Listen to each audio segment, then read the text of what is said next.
Hey, what's up? Welcome to the first episode of What You Want to Know. There should be a jingle right there. We'll work on that. I'm taking your questions and doing some video responses, and today's question comes from Jody, and I thought it was such a good question because I've been here.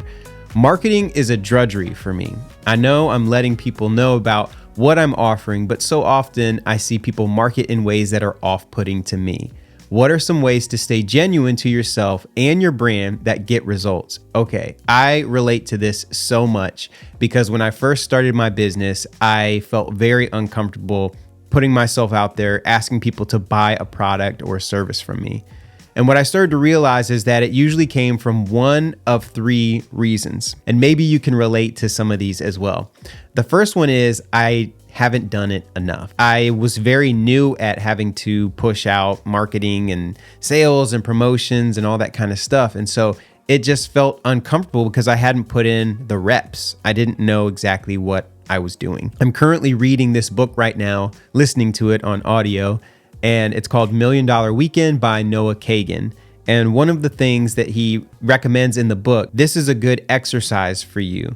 The next time you go to the store or a Starbucks, ask for a 10% discount.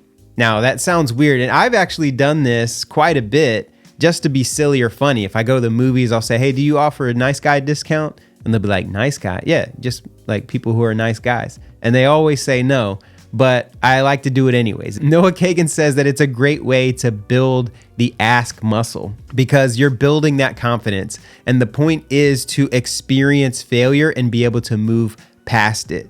That you're building up that tolerance, right? Because the more no's that you get, eventually you are going to get a yes. The second one is, does it feel uncomfortable because the method doesn't align with my values? Is the reason that I feel icky about this is because it's something unnatural. It's not the way that I'm wired. It's someone else's personality that they taught me. This is what you should be doing. This is how to ask. These are the tactics that you should use, but it just doesn't fit with me.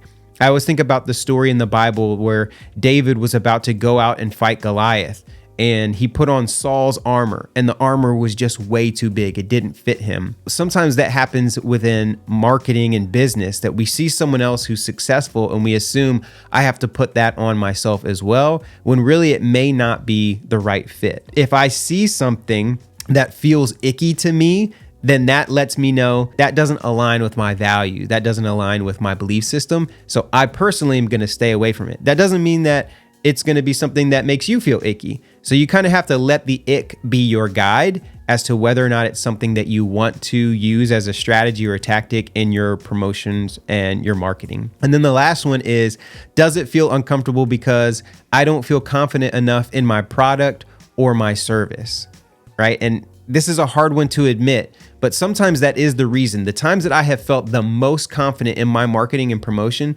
is when I'm like, I know this is an amazing course. I know this is an amazing live class. I put together all these amazing resources. I put in the time. I know my stuff, and I know how to teach this so that it can help someone else. That's when I feel most confident. But if there's ever a time where you don't feel confident, is it because you're not sure about whether or not your product or service can actually deliver the transformation that you hope? And so here are some things that you can do if that's where you're at. Improve the product, right? So that your confidence goes through the roof and it's easier to market. Make sure that that product is the best that it possibly can be. And then the other one is just launch a beta version of this. So if you're unsure about, you're still testing the market, start with a very small group, release it to maybe like 10, 15 people. Take them through it, get their feedback so that you can go back to number one, improve that product. And then the third one is make sure that you're focusing on the transformation that this product or service is going to bring to someone. And then the last one is get real testimonials. If you have focused on transformation, there are people who have had their lives transformed by this product or service. Now it's time to say, hey, would you mind giving me a testimonial, sharing your feedback on how this impacted your business, your life, your wellness? If you believe your product or service can fulfill a true need, it's your moral obligation to sell it. Wow. I mean, that's going to make you feel motivated. Like, no, this is going to help someone. This is going to change someone's life. So of course I have to ship this out into the world so that it can help other people. So thank you so much for tuning into this episode of What You Want to Know. Again, we'll work on that jingle. But if you have any other questions, feel free to submit them and I'd be happy to include them in an upcoming episode. Thanks so much. See you next time.